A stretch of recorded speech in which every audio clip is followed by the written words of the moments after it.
शिक्षा वो शेरनी है जो इसका दूध पिएगा वो दहाड़ेगा। इस पूरी दुनिया में गरीब वही है जो शिक्षित नहीं है, इसलिए आधी रोटी खा लेना लेकिन अपने बच्चों को जरूर पढ़ाना। अन्याय से लड़ते हुए आपकी मौत हो जाती है तो आपकी आने वाली पीढ़ियां उसका बदला जरूर लेंगी, और अगर अन्याय सहते हुए आपकी मौत हो जाती है तो आपकी आने वाली पीढ़ियां भी गुलाम बनी रहेंगी। मैं एक समुदाय की प्रगति को उस डिग्री से मापता हूं जो महिलाओं ने हासिल की है।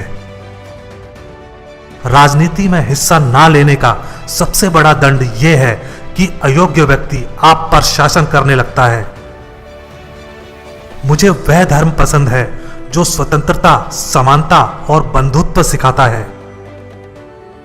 मंदिर जाने वाले लोगों की लंबी कतारें जिस दिन पुस्तकालय की ओर बढ़ेंगी, उस दिन मेरे इस देश को महाशक्ति बनने से कोई रोक नहीं सकता है। जिसे अपने दुखों से मुक्ति चाहिए उसे लड़ना होगा, और जिसे लड़ना है उसे पहले अच्छे से पढ़ना होगा, क्योंकि ज्ञान के बिना लड़ने गए तो आपकी हार निश्चित है। समाज में अनपढ़ लोग हैं, ये हमारे समाज की समस्या नहीं है, लेकिन जब समाज के पढ़े लिखे लोग भी गलत बातों का समर्थन करने लगते हैं और गलत को सही दिखाने के लिए अपनी बुद्धि का उपयोग करते हैं, यही हमारे समाज की समस्या है। यदि हमें अपने पैरों पर खड़े होना है, अपने अधिकार के लिए लड़ना है, तो अपनी ताकत और बल को पहचानो, क्योंकि शक्ति और प्रतिष्ठा संघर्ष से ही मिलती है।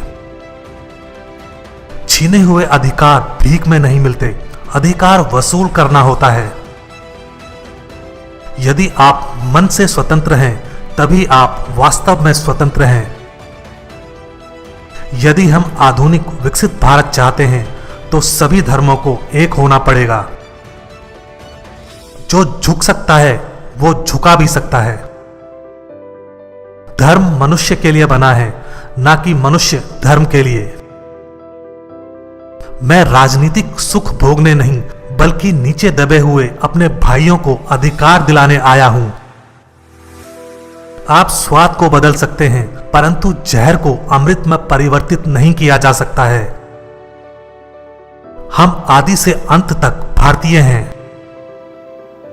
मैं बहुत मुश्किल से इस कारवां को इस स्थिति तक लाया हूं। यदि मेरे लोग, मेरे सेनापति इस कारवां को आगे नहीं ले जा सकें तो पीछे भी मत जाने देना। महात्मा आए और चले गए, परंतु अछूत अछूत ही बने हुए हैं।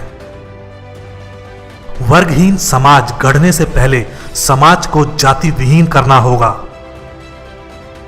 वे इतिहास नहीं बना सकते जो इतिहास को भूल जाते हैं। मनुष्य नश्वर है, उसी तरह विचार भी नश्वर हैं। एक विचार को प्रचार प्रसार की जरूरत होती है, जैसे कि एक पौधे को पानी की, नहीं तो दोनों मुरझाकर मर जाते हैं। पानी की बूंद जब सागर में मिलती है तो अपनी पहचान खो देती है। इसके विपरीत व्यक्ति समाज में रहता है पर अपनी पहचान नहीं खोता। इंसान का जीवन स्वतंत्र है, वो सिर्फ समाज के विकास के लिए पैदा नहीं हुआ बल्कि स्वयं के विकास के लिए भी पैदा हुआ है। ज्ञान हर व्यक्ति के जीवन का आधार है। बुद्धि का विकास मानव के अस्तित्व का अंतिम लक्ष्य होना चाहिए। हो सकता है कि समानता एक कल्पना हो, पर विकास के लिए यह जरूरी है।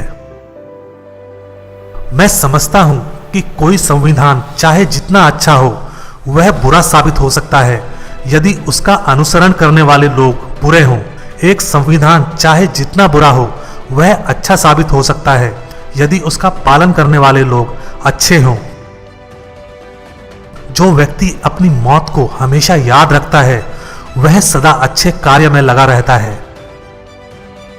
अगर मुझे लगा कि मेरे द्वारा बनाए गए संविधान का दुरुपयोग किया जा रहा है, तो सबसे पहले मैं इसे जलाऊंगा। कुछ लोग सोचते हैं कि धर्म समाज के लिए आवश्यक नहीं है। मैं यह दृष्टिकोण नहीं रखता। मैं धर्म की नींव को समाज के जीवन और प्रथाओं के लिए आवश्यक मानता हूं। अच्छा दिखने के लिए नहीं, बल्कि अच्छा बनने के लिए जियो। कानून और व्यवस्था राजनीतिक शरीर की दवा है। जब राजनीतिक शरीर बीमार पड़े तो दवा जरूर दी जानी चाहिए। शिक्षित बनो, संगठित रहो और उत्तेजित बनो। एक महान आदमी एक प्रतिष्ठित आदमी से इस तरह से अलग होता है कि वह समाज का नौकर बनने को तैयार रहता है। राष्ट्रवाद सभी औचित्य ग्रहण कर सकता है जब लोगों के बीच जाति, नस्ल या रंग का अंतर भुलाकर उनमें सामाजिक भाईचारे को सर्वोच्च स्थान दिया जाए। जो कौम अपना इतिहास नहीं जानती है वह कौम कभी अपना इतिहास नहीं बना सकती। महान प्रयासों को छोड़कर इस दुनिया में कुछ भी बहुमूल्य नहीं है। एक सफल क्रांति के लिए यह आवश्यक नहीं है कि असंतोष हो। जो आवश्यक है वो है न्याय, आवश्यकता, राजनीति और सामाजिक अधिकारों के महत्व पर गहन विश्वास। हमें जो स्वतंत्रता मिली है उसके लिए हम क्या कर रहे हैं? यह स्वतंत्रता हमें अपनी सामाजिक व्यवस्था को सुधारने के लिए मिली है, जो असमानता, भेदभाव और अन्य चीजों से भरी हुई है, जो हमारे मौलिक अधिकारों के साथ संघर्ष करती है। स्वतंत्रता का अर्थ साहस है और साहस एक पार्टी में व्यक्तियों के संयोजन से पैदा होता है।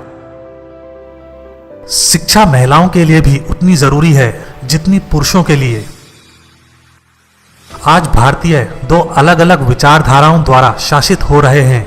उनके राजनीतिक आदर्श जो संविधान के प्रस्तावना में इंगित हैं, वो स्वतंत्रता, समानता और भाईचारे को स्थापित करते हैं और उनके धर्म में समाहित सामाजिक आदर्श इससे इनकार करते हैं। ज्ञानी लोग किताबों की पूजा करते हैं जबकि अज्ञानी लोग पत्थरों की पूजा करते हैं। मैं ये नहीं मानता और ना कभी मानूंगा कि भगवान बुद्ध विष्णु के अवतार थे।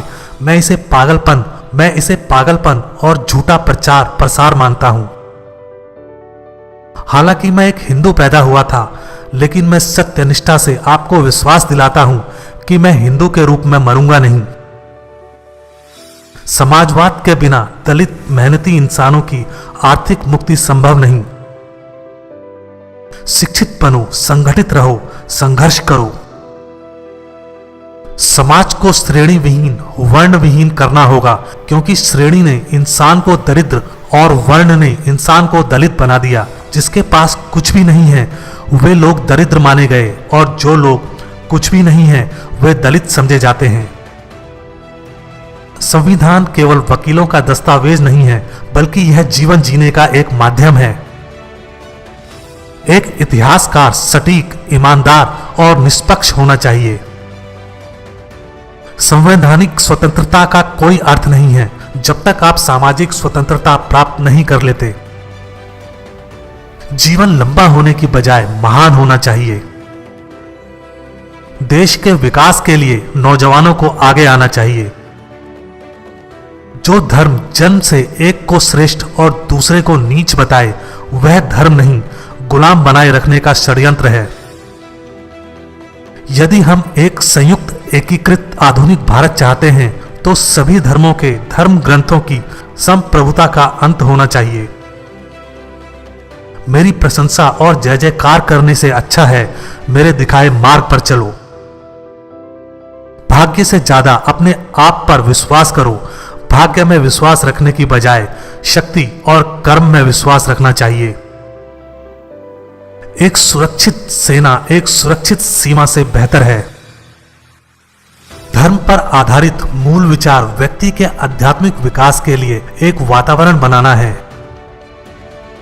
इतिहास गवाह है, जब नैतिकता और अर्थशास्त्र के बीच संघर्ष हुआ है वहां जीत हमेशा अर्थशास्त्र की होती है। हमारे संविधान में मत का अधिकार एक ऐसी ताकत है जो कि किसी ब्रह्मास्त्र से कहीं अधिक ताकत रखता है। निहित स्वार्थों को तब तक स्वेच्छा से नहीं छोड़ा गया है जब तक कि मजबूर करने के लिए पर्याप्त बल न लगाया गया हो। मनुवाद को जड़ से समाप्त करना मेरे जीवन का प्रथम लक्ष्य है। उदासीनता सबसे खतरनाक बीमारी है जो लोगों को प्रभावित कर सकती है।